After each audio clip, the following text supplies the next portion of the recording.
film sucks. Indie film sucks. It's the Indie Film Sucks podcast. Yeah.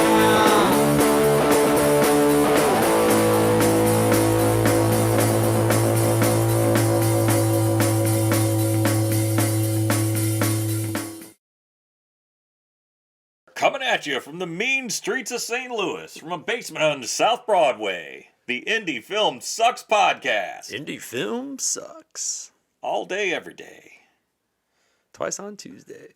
It sucks all day, every day, huh? Well, not every day. All right. What's your suck? My suck is you're always asking me for the first suck. That's my job. Man. I just look at you. I'm not. It's Well, you know, we do always talk about the suck because there is quite a bit of it, but there's also a lot of non-sucking, which is pretty cool.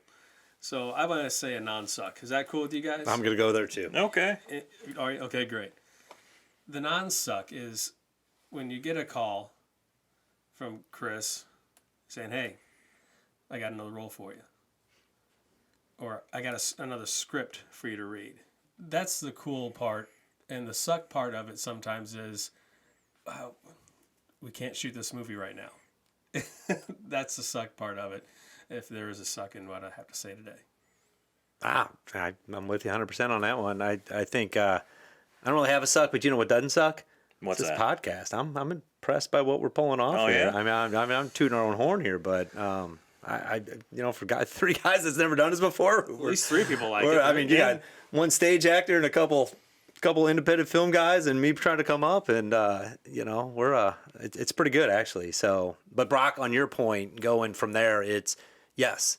That is not a suck. We're working on a couple scripts now, right? We got things in the hopper and everything else, and then you got to sit down and go, when are we making these? My suck. Well, I guess it's kind of in tune with what Brock was saying. Having lots of ideas that can't be made. It sucks because of budget limitations. There's been story ideas I've been sitting on for 20 years we can't afford to make. You know, bigger stories in Rhineland.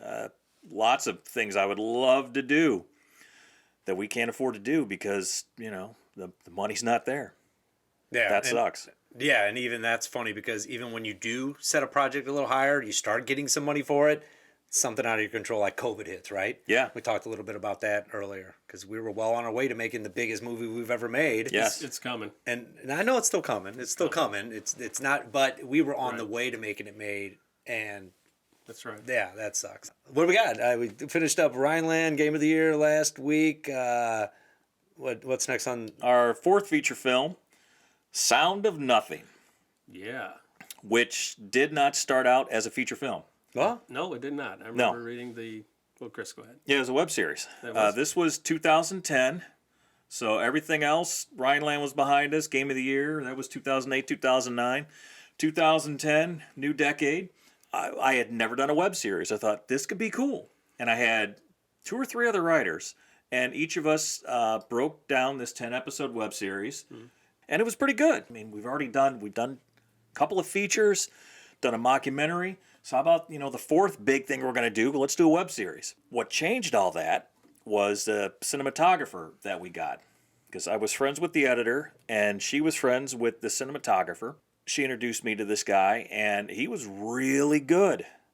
He was easily the most talented cinematographer I had worked with, and probably one of the most I've ever worked with. The guy just really got it. He was a commercial shooter. He'd done everything in the commercial world, all sorts of short form stuff. And that's how he made his bread and butter. And he was making good money doing it. He'd never done a feature. so up to this point, have you worked with the same cinematographer? It was different for each feature. Okay, but this is somebody else bringing somebody in, right? That you didn't necessarily handpick. Yeah. Okay. Yeah, and I knew after my last experience on Game of the Year, like, okay, I did okay. I mean, I could shoot a documentary-style movie, but I did not want to handle this next thing. I wanted it to be very cinematic and beautiful, and I think I wasn't capable of that, in my opinion. Yeah, we brought this guy in. He immediately said, I don't want to do a series. Let's make this into a feature. Oh. And honestly, it read like a feature anyway. It the way did. you guys had it written, from what I could tell, because that was my idea as well. And the editor, she also said, yeah, let's turn this into a feature film. And let me tell you, taking a 10-episode web series and turning it into a feature film is not as easy as it sounds. It wasn't just, oh, put them all together and it works. Like, fuck no. Okay.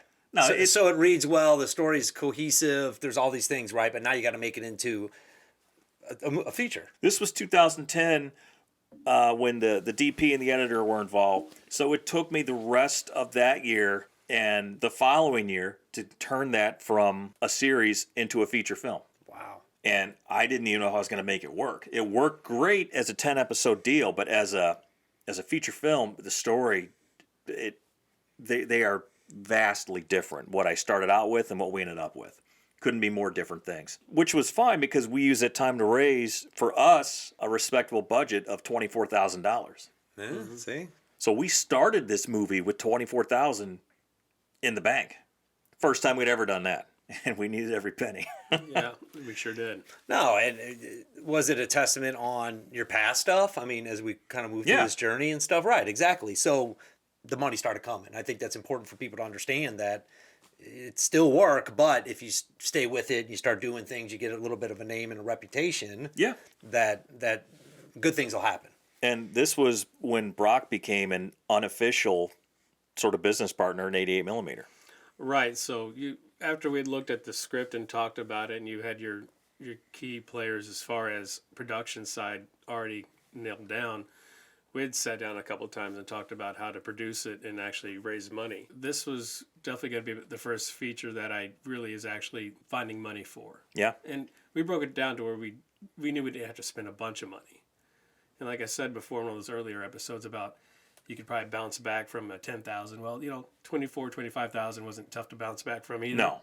So I decided to go on board with it. And obviously he wrote a part in it for me. Yeah. I was not the lead actor in this movie, which is fine. We had a really talented actor. Robert Strasser, yeah.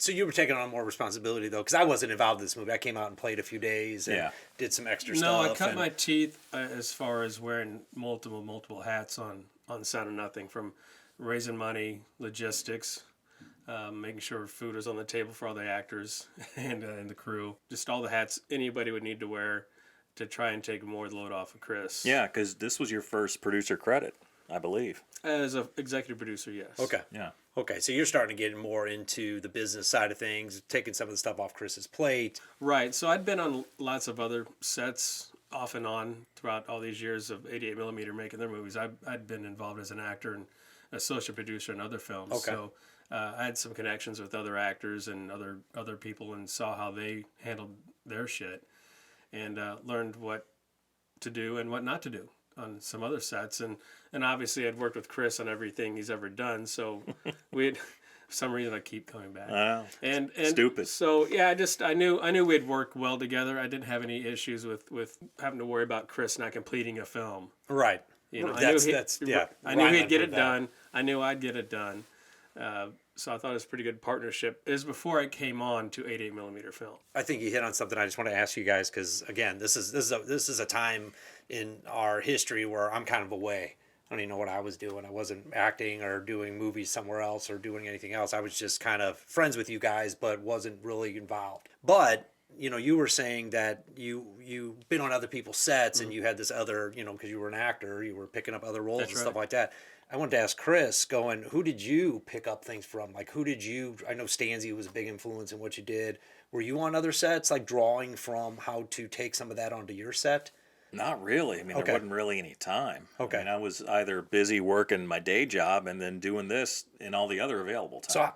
So how did your sets, because the day one I walked on them, they were always run like a movie set. I didn't know what a movie set was, right? But I assumed that that's what it was, and that's pretty much, now that I've done it a while, it is what it is, right? Well, the experience How of the people that I've been working with for years. Okay. I mean, a lot of the crew came from Rhineland. So they went through that, 3-year. If they could make it through that shit. went through that 3-year hell. Yeah. They They worked had a on. gold star just for Yeah. Well, I mean, you have always set this standard of professionalism on your sets, right? Yeah. And you've always had that. It's always just gotten better as you can provide more things. As money comes in, it just increases. The respect and the professionalism never changes. It's just maybe the spread's a little bit better for the food, Sure. or we have a few more grips, or we have a few more things. I was just always Well, impressed. everybody sees the blue collar grit that I think 88 millimeter still has today.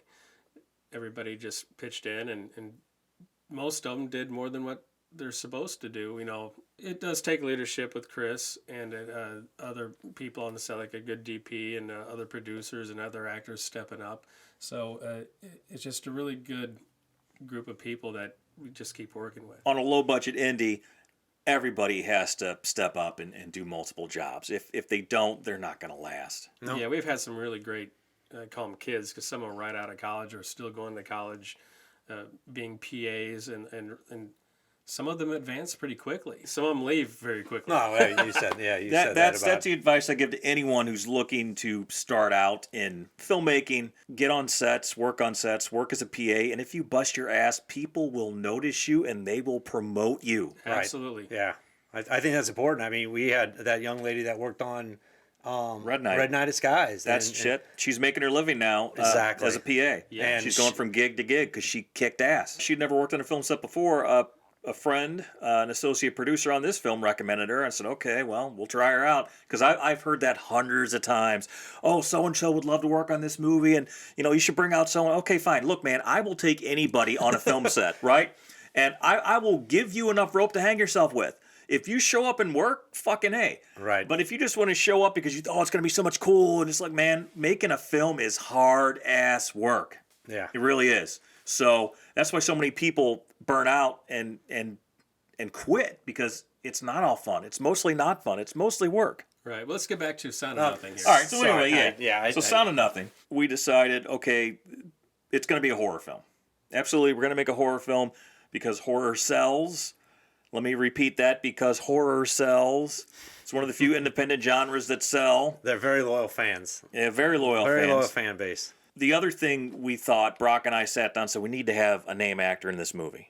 We need to have a name, play the villain. The trouble was, we did not have enough money to pull that together. And that's what every independent film has trouble with. You need money to get the actor. You need the actor to get the money. Yeah. It's a catch-22. It's a goddamn loop. It's hard to break. So we were going to hire a couple of working actors, great actors in Hollywood, who have been on some shows, but they're not names. And Right, yeah. So I'd done a few things with some recognizable faces, and we were in contact with them. We decided, I think what you're getting ready to talk about, we decided, is their name really big enough to, I guess, how much money are we going to pay them?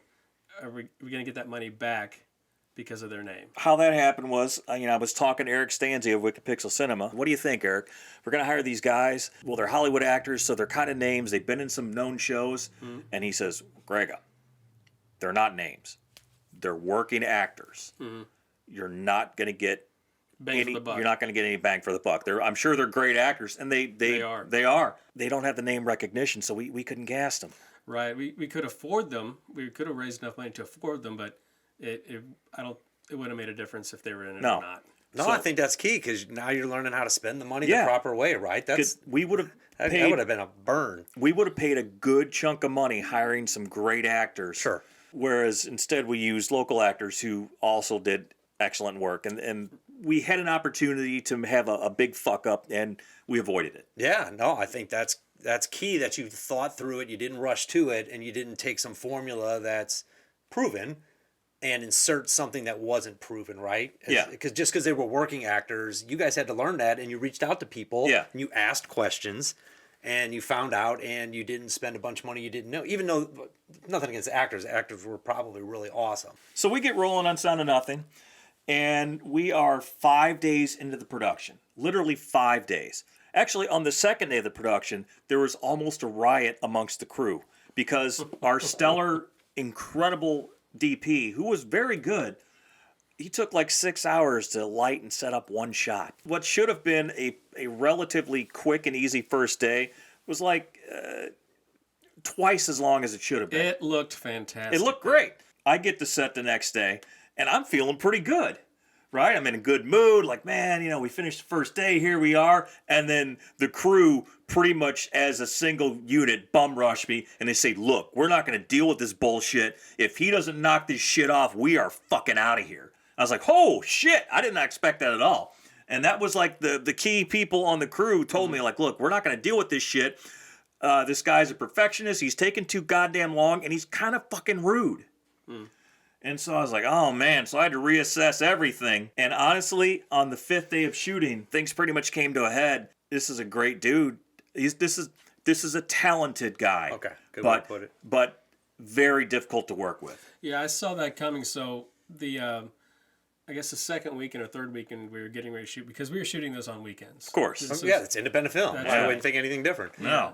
yeah. So we went to the DP's house, and he. That's wait a minute. remember Hold the- on. This sounds like you guys are gonna go You remember this, Greg? Yeah. confront him. And we No. we were talking about how the scene should be going, and Chris is talking about the acting, and the DP's trying to set up his living room. I understand what he wanted to do, but it's like he was pre-lighting his living room for something we're going to shoot at a whole nother location. Oh, And Chris is just like his face is getting red and everything, and I knew from there things weren't going to go very well. Everything that he worked on before, he had pretty much unlimited budgets, could do whatever he wanted to do, and a short time frame to do it in. So he's making a 30-second commercial. They can take 10 hours to do that. correct. They do, and this would have been his first feature, and he wanted it to be perfect. Yes. I get that. I Right. totally get it. And I think that's the key for. But he didn't understand independent filmmaking. No. Was the issue. I'll give you a good example. When we were location scouting, we scout out this very same diner that we shot in. Before we go in there, I said, okay, man, look, I have done a lot of on-location stuff, and you have to handle this a certain way because these people, they don't understand anything about filmmaking. They don't understand anything about what we do. So if we go in there and we start throwing out film terms and we're walking around setting up shots, we're going to freak them out, and they're probably going to say, we don't want you to shoot here. Okay, so just follow my lead. He's like, okay. And we go in there, and he immediately starts setting up shots and talking about film terms. And I'm looking at him like he's crazy. And the owners of the place are looking at me and him like we're crazy. Everything I just told him, he was ignoring completely. So I've got to go to the owners like, that's how camera guys are, man. They don't understand how this Well, crap I thought you were works. going to give him the bait and switch. You know what I mean? Right. Like, oh, tell us one thing, you're going to do another thing because I see crazy over here. Yeah. Already getting ready to So I tear out tables. So I gotta glad hand them and talk them off the ledge because they think, oh, this is more complex than it's gonna be. Because let me tell you something about locations. Shit always takes longer than you think.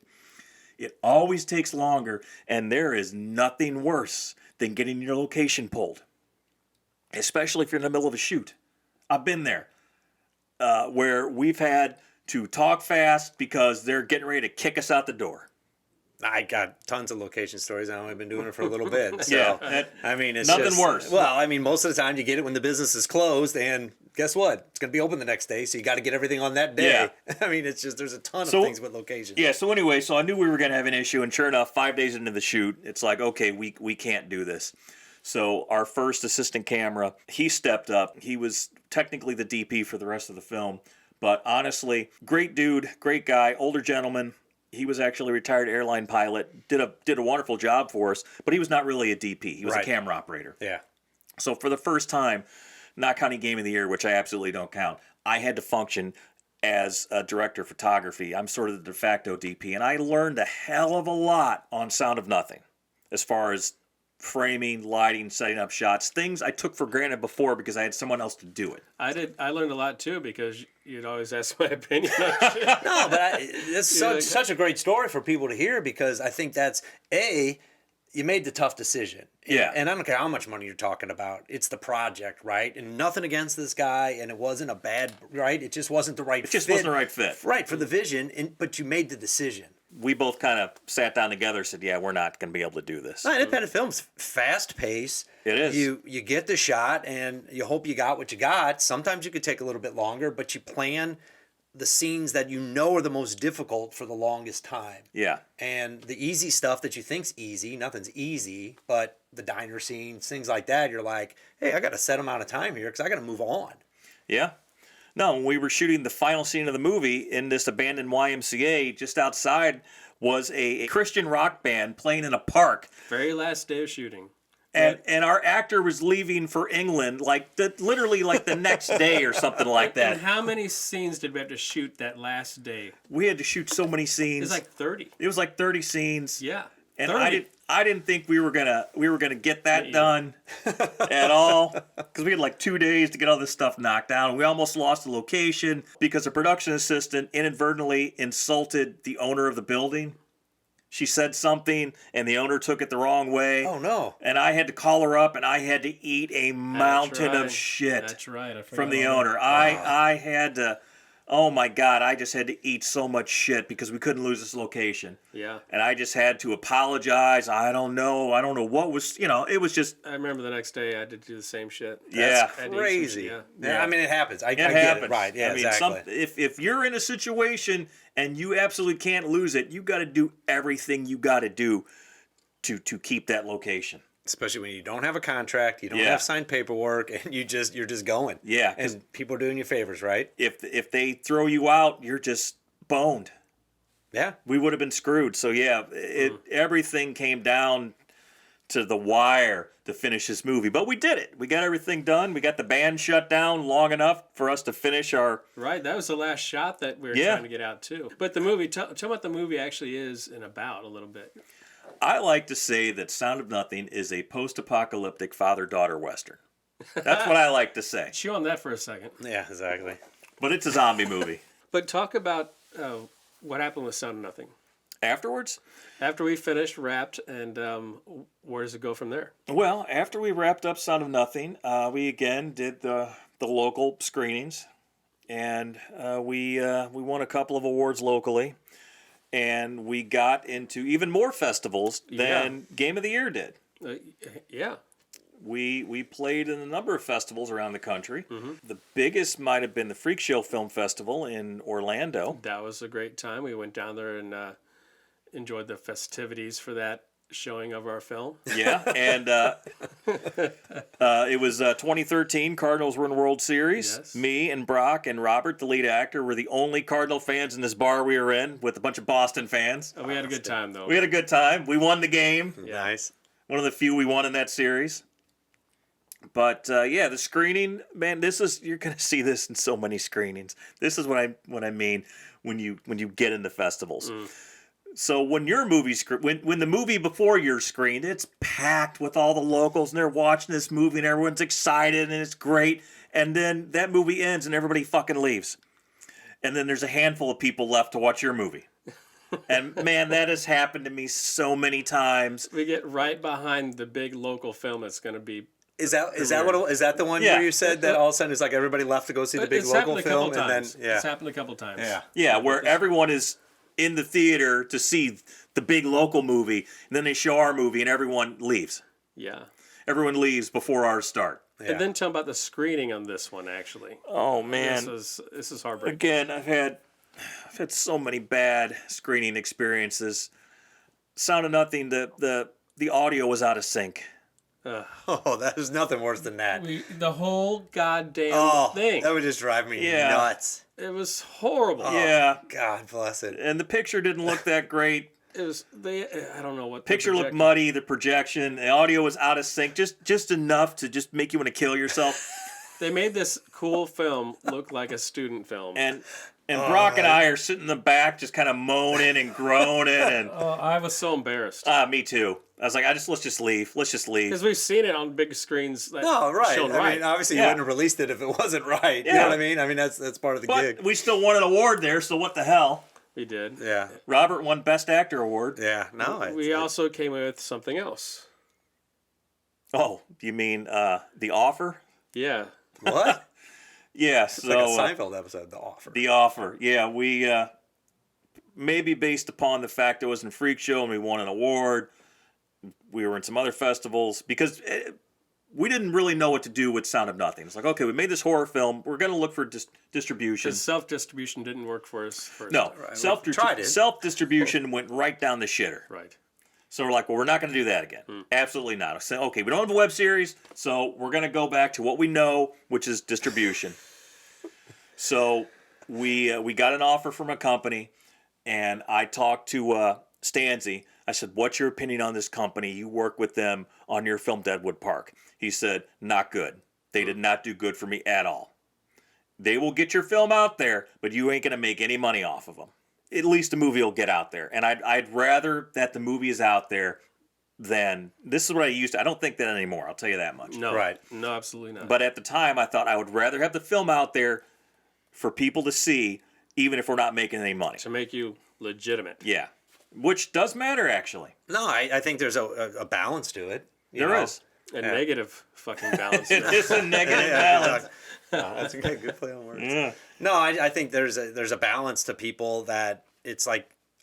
Did you make the decision because you came off self-distribution and it didn't work and you're tripping over boxes of Absolutely. DVDs? Okay. Yeah, Absolutely. What other options did we have? Except Yeah. for maybe look for other distributors who were going to fuck us anyway the same way. Most Yeah, well, likely. I just look at what we know now Oh, yeah, because it's of way your different. experience. Way different. Yeah. And I can come in and interject some of my business sense into certain things that you guys, Right. but you guys are drawing from all those stories. Yeah, this was 10 years ago. This was 2013. And all those experiences, right? I think that's key for people to understand that. We did not do a full due diligence No. for sure. Well, here's what a lot of distributors, this is pretty much par for the course, is they are all on top of you until they get the deliverables. Oh, sure. Until they get the picture, until they get all the assets they need. They're emailing you every day, talking on the phone. Hey, how's it going? Hey, how's everything coming along? Can you send us that drive? Can you send us this blah blah blah? They are your best buddies. And then once they have everything, and definitely once that contract is signed, it's like they ghost your ass. Who are Yeah. you? Yeah. Why? Then you can't get anything out of them. That's Not a fucking thing. And this is par for the course. I mean, this is more often than not this happening to independent Yeah. filmmakers. right. No, I think it really sucks, and I think it's going to be fun when we get to that process again. It's Oh, not yeah. happening to us again. I On that, guarantee no, you. but it's going to be fun because we're so much more educated in it. We've been I think you have to have those bad experiences, and hopefully it doesn't cost you a ton of money. Yeah. This and is the big suck. The biggest suck. we've and get talked you about. out of the industry. You know what I mean? I hope it doesn't hurt you enough where you get out. Well, Right. then sometime, I don't know when it was, 2014, 2015, something like that, get an email when it's, because the release took forever. I'm just trying to get information like, when is this going to release? We can't promote anything if we don't know when it's coming out. And then nothing. And finally it releases. And I get an email from my point of contact. He's like, hey, great news. It's streamed for over 500,000 minutes, like a really large number. Huge number. And it's like, wow, that's great. And then they said, hey, for some of our better performing filmmakers, we like to partner up for projects. If you have anything else in mind, we'd like to talk to you to the tune of, $10,000 to $20,000, which is nothing for making a movie, right? They want to partner up, whatever ghastly deal that would be. Yeah, and Chris called me and we talked about it, and I said, well, that's great. Where's our first fucking check? Yeah, that's what I said. Right. Like, sure, give us the money that you said it's already made. And then it's, oh, well, it's gotten eaten up with this cost and P&A cost and blah, blah, blah cost. Like, everything is eaten up by a cost. Yeah, but you didn't have any other outlets at that time either, though, right? The world wasn't how it is now. Not quite. With all those other, we got tons of options now, right? I mean, with But- Tubi and all No, these, Tubi Right, and right. all that jazz didn't exist. Right. But Amazon did. but they still controlled every single thing about what would happen to that movie. Yeah. In order to get on those platforms, you had to go through somebody, right? Yes. Okay. Yeah, you Yeah. couldn't put it up there yourself. I mean, you might have been able to put it up on Amazon yourself. Hell, maybe even Netflix in the beginning. Yeah. Yeah. But we didn't, and we definitely paid a price for that. It should have been decent money for back then. No, Now it's- he was telling you the right stuff. It's Yeah. just it all leaned their way. Yeah. They just, weren't paying, weren't giving any reports. Every time they would respond, oh, in 2 weeks you're going to get a check. In 2 weeks you're going to get a report on how many times it's been viewed and get a breakdown. We knew it was going to be bullshit. Right, they shut you but up they at and- least should have. But they still Yeah, didn't. eventually we, got a lawyer and rattled sabers, and they cut us a little check for a few grand, and I think altogether we might have gotten $3,000 out of it. It paid for a lawyer fee. Actually, probably not even that much. Yeah. Right. But that's a very common theme with independent film and distributors, and everyone is in a rush to get that legitimacy, get that film and distribution, without thinking about these ramifications we're talking about. They're right. And the good thing about Sound of Nothing is we get the rights to that movie back in Next a year. Next So year. how many years was that? 10 years. Okay. Yeah, See, that's that's another thing. I think that's what people don't understand you had to make the mistakes. I think you had to go through that journey, or we would be making them now, per se. Oh, sure, right? yeah. I mean, because you have that experience. At the time, I didn't even care. I said, yeah, 10 years, whatever. Let's just sign it. Otherwise, because we're not going to go through the self-distro experience again. At that time, Right. it didn't work. The shame of it is when you go with the distribution company like we did, if they would have been up front, we'd give them business again. We Right. would have probably partnered with them and said, hey, you guys are doing great.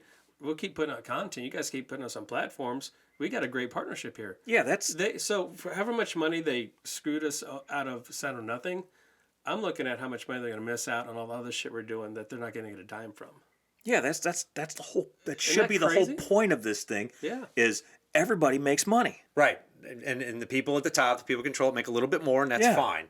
Right. But with so many distributors, it's they kill the goose that laid the golden egg. That's right. That's the really sad thing. If everybody was honest, everybody could be making money. Right. Not just a handful of people. And the people who are making money, the distributors who are making money by screwing over people, they could be making more. Well, the market would dictate whose films got picked up because Yeah. you have the right formula, or it was just a good film. Because there's a lot of good films out there that There are. should get picked up.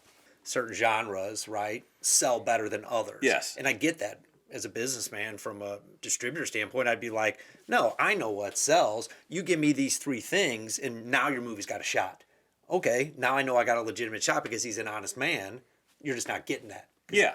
And it's not that every distributor screws over every filmmaker. no. Some filmmakers just don't make sellable movies. You could make a very good That's movie. true, too.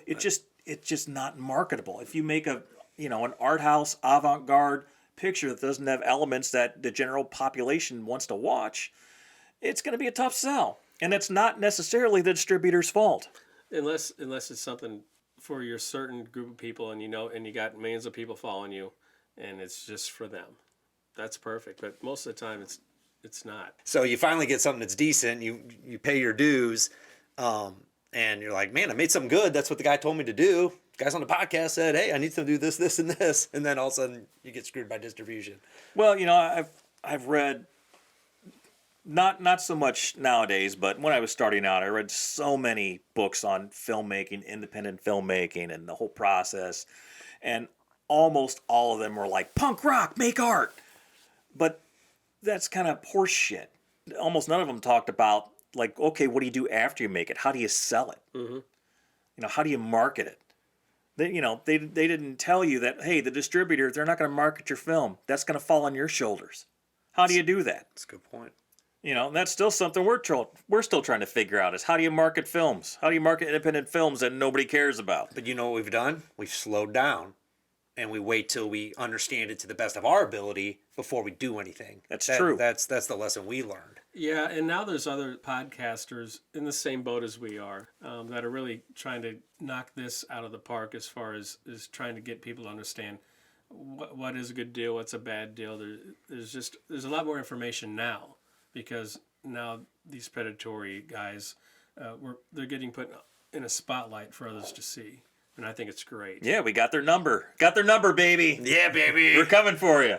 I guess. Yeah, let's end on that note. Let's end on a positive note because, going forward, we're always going to be talking about the highs, the lows, the in-betweens of true independent filmmaking on the Any Film Sucks podcast. Indie Film Sucks. Peace. On Instagram, Facebook, YouTube. Twitter, YouTube, Indie Film Spotify. Sucks. Any Film Sucks. Indie film sucks. Indie film sucks. It's the Indie Film Sucks